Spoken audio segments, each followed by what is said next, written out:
Salam əziz uşaqlar. Nağıllarımıza davam edirik. Bugünkü nağılımız Vəhşi Qazlar adlanır. Biri var idi, biri yox idi. Qədim zamanlarda bir kənddə kiçik bir ailə yaşayırdı. Bu ailə ata, ana, qız və balaca bir oğlandan ibarət idi. Ailə çox xoşbəxt, çox mehriban yaşayırdılar. Bir-birini çox sevirdilər.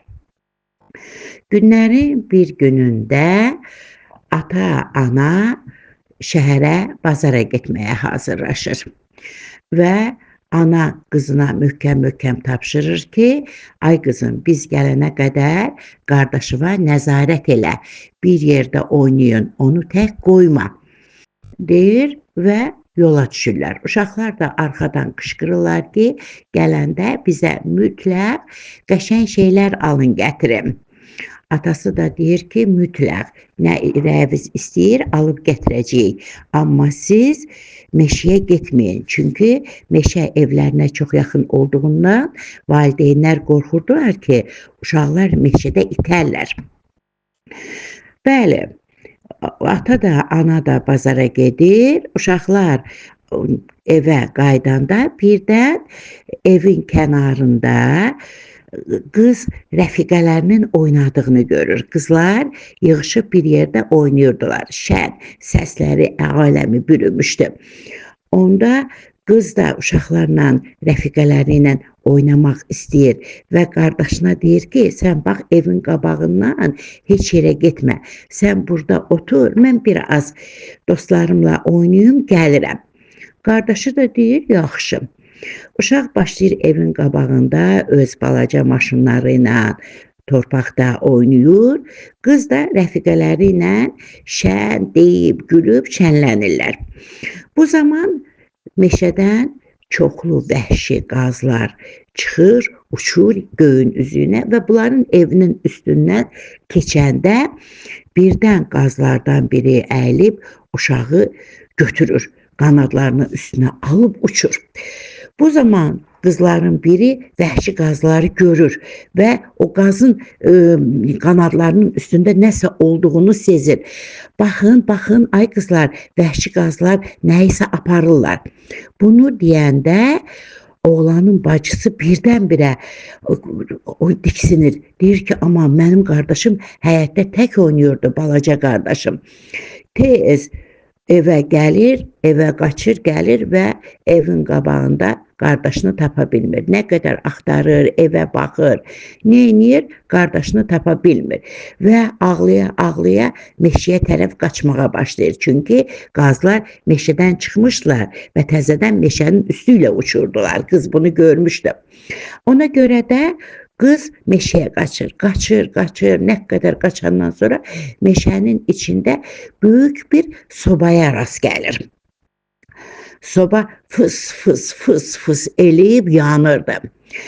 Qız sobaya yaxınlaşır, deyir ki, gözəl soba, sən buradan balaca bir oğlanı görmədin ki, vəhşi qazlar mənim qardaşıma aparıblar. Soba deyir ki, sən mənə kömək eləyə bilərsən, ay qız, mənim içimdəki kükələr yanır. Qız deyir, mən çox kömək eləmək istəyərdim, ancaq axı qardaşım itib, onu axtarıram. Yaxşı soba, mən sənə kömək eləyərəm deyib, tezcə sobanın qapısını açır, qapağını açır və oradan yanan kükələri çıxardır və yenə qaçmağa başlayır. Soba arxadan qışqırır ki, sən düz istiqamətə getmirsən, sən bu bir istiqamətə getməlisən. Vəhşi qazlar bu tərəfdə yaşayır, ancaq hələ çox getməlisən. Qız təşəkkür eləyir sobaya və yoluna davam eləyir. Nə qədər qaçandan sonra qarşısına bir böyük alma ağacı çıxır. Alma ağacının üstündə çoxlu almalar var. Qız alma ağacına yaxınlaşanda alma ağacı deyir, ay qız, sən mənə kömək eləyə bilərsən, almalarım çoxdur, onlar mənə ağırlıq eləyir. Qız alma ağacına baxıb deyir ki, mən sənə çox kömək eləmək istəyirdim, gözəl alma ağacı. Ancaq mənim qardaşım itib, mən onu axtarıram. Yaxşı, bir dəqiqəyə kömək eləyərəm deyib, ağacı sirkələyir və ağacın üstündəki almalar tökülür. Alma ağacı dərindən nəfəs alır. Çox sağ ol, yaxşı qız, çox sağ ol, sən mənə kömək elədin. Mən nəfəs ala bilmirdim. Qız deyir, sən vəhşi qazların bilirsən harda yaşayırlar. Alma ağacı deyir ki, sən düz gedirsən, düz istiqamətdə gedirsən, ancaq hələ yenə də getməlisən. Get. Qız yenə başlayır, qaçır, qaçır, qaçır. Nə qədər gedəndən sonra qabağına bir çay çıxır. Çayı keçmək istəyəndə birdən çay dilə gəlib, deyir ki, sən mənə kömək eləyə bilərsən, balaca xanım. Qız deyir ki, mən sənə çox kömək eləmək istəyərəm, ancaq mənim qardaşım itib, mən onu axtarıram. Yaxşı, bir dəqiqə vaxt ayıraram.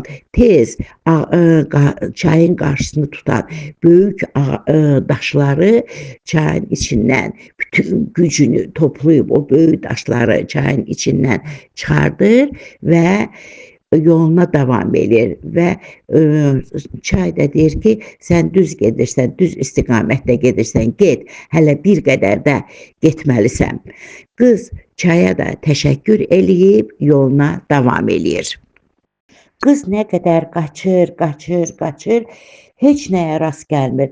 Nə vəhşi qazları görür, nə heç bir şey yoxdur. Meşə, hər tərəf ağaclar, başqa heç nə yoxdur. Çox yorulduğundan bir ağacın altında oturub ağlamağa başlayır. Mən niyə valideynlərimin sözünə qulaq asmadım? Mən niyə uşaqlarla oynamağa getdim? Əgər getməsəydim qardaşım itməzdi deyib ağlayır. Sən demə, ağacın altında bir kirpi yatıbmış. Qız ağladıkca gözünün yaşı kirpinin üstünə düşür və kirpi gözlərini açıb balaca bir qızın ağladığını görür. Sən niyə ağlayırsan balaca xanım deyə soruşur. Balaca qız başına gələn bütün əhvalatları kirpiyə danışır.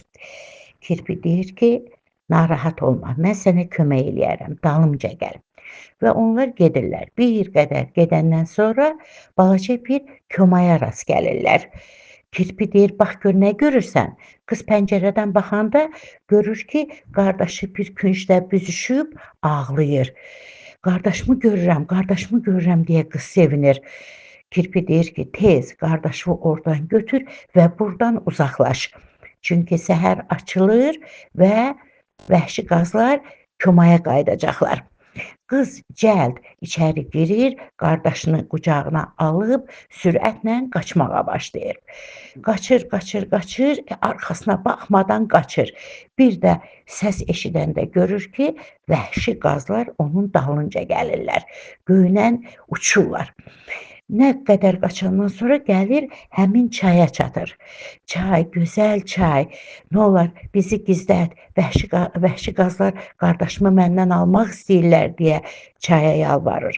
Çay tez dayanır, qız da, qardaşı da girib gizlənirlər. Çay yenidən axır. Vəhşi qazlar gəlib çayın üstündə nə qədər uçuşurlarsa, onları görə bilmirlər və geri qayıdırlar. Təzədən çay axır, dayanır, qız da, qardaşı da çıxıb yollarına davam edirlər. Yenə qız qaça gedir, yenə səs eşidir. Bir də baxanda görür ki, yenə vəhşi qazlar ona çatmağa çalışırlar. Çox sürətlə qaçıb gəlib alma ağacına çatır. Alma ağacı, əziz alma ağacı, nə olar məni gizlət, vəhşi qazlar qardaşımı məndən almaq istəyirlər deyə ağaca yalvarır. Ağac deyir, tez mənim gövdəmə sarıl. Qız ağacın gövdəsinə sarılır, qardaşı ilə sıxılır ağacın kölgəsinə və ağac bütün budaqlarını aşağı əyib onları görünməz eləyir. Vəhşi qazlar gəlib ağacın üstünə çatırlar, o tərəfə uçurlar, bu tərəfə uçurlar. Nə qədər eləyirlər, yenə onları tapa bilmirlər. Və uzaqlaşıb gedirlər. Qız yenə qardaşını götürüb yoluna davam eləyir. Qaçır. Bir də vəhşi qazların artıq onlara çatdığını görür. Yenə sürətlə qaça gəlir, sobaya çatır. Soba, əziz soba, gözəl soba, nə olur bizi gizlət, vəhşi qazlar qardaşımı məndən almaq istəyirlər deyə yalvarır.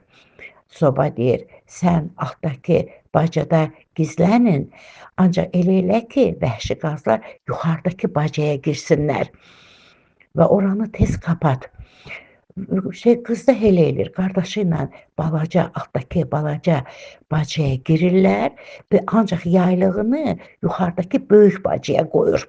Vəhşi qazlar gəlib sobaya çatanda qızın yaylığını böyük bacada görüb uşaqların orada olduğunu fikirləşirlər və böyük bacaya girirlər. Bu zaman qız tez balaca bacadan çıxır və böyük bacanın ağzını bağlayır və qardaşını da götürüb evlərinə yola düşür. Yenə qaça-qaça gəlirlər, artıq meşənin kənarına çatanda evlərinə az qalmışdı. Birdən arxadan səs-küy eşidirlər. Dönüb arxaya baxanda sobanın bacasından qapqara hissə, külə bürünmüş vəhşi qazları görürlər. Qazlar qapqara olmuşdular. Qız da, oğlan da o vəhşi qazların bu gününə baxıb gülürlər, bir-birinə əl tutub gülə-gülə evlərinə gəlirlər. Evlərinə gələndə görürlər ki, artıq valideynləri bazardan gəliblər və onlar da uşaqların sağ-salamat gəldiyini görüb çox sevinirlər. Valideynləri onlara istədikləri hər şeyi almışdılar və onlar yenidən çox xoşbəxt, çox mehriban ömür sürməyə başlayırlar. Siz də həmişə xoşbəxt olun, əziz balalar. Bununla da nağılımız bitdi və göydən düşən bütün almaları nənə sizə verdi. Bəs nağılımızdan nə nəticə çıxdı? Nağılımızdan o nəticə çıxır ki, uşaqlar, həmişə böyüklərin, valideynlərin sözünə qulaq asmaq lazımdır. Çünki valideynlərimiz nə deyirsə, hamısı uşaqların xeyrinə deyir. Çünki valideynlər həmişə istəyirlər ki, uşaqlar üçün yaxşı olsun. Ona görə də mütləq onların sözünə baxmaq lazımdır. Əgər balaca qız da valideynlərinin sözünə baxsaydı, qardaşını tək qoymasaydı, bütün bu hadisələr onun başına gəlməzdi. Odur ki, heç vaxt valideynlərin sözündən çıxmayın. Həmişə onların dediklərinə əməl eləyin. İkinci nəticə nə idi? İkinci nəticə odur ki, insan həmişə yaxşılıq eləməyi bacarmalıdır, xeyirxah olmağı bacarmalıdır, çətinə düşənə kömək etməlidir.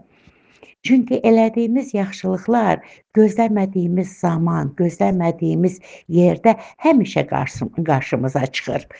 Bax, qız əgər çətinə düşən sobaya, alma ağacına, çaya kömək eləməsəydi, sizcə o qardaşını götürüb qaçırdanda, evlərinə gələndə o vəhşi qazlardan qurtara bilərdimi? Yox, odur ki, mütləq həmişə yaxşılıq eləyək, xeyirxahlıq eləyək. Çünki yaxşılıq etmək, xeyirxahlıq etmək, çətinə düşənə kömək eləmək əsl insani sifətlərdir. Bugünkü söhbətimiz bu qədər uşaqlar. Gecəniz xeyrə qalsın, yuxunuz şirin olsun.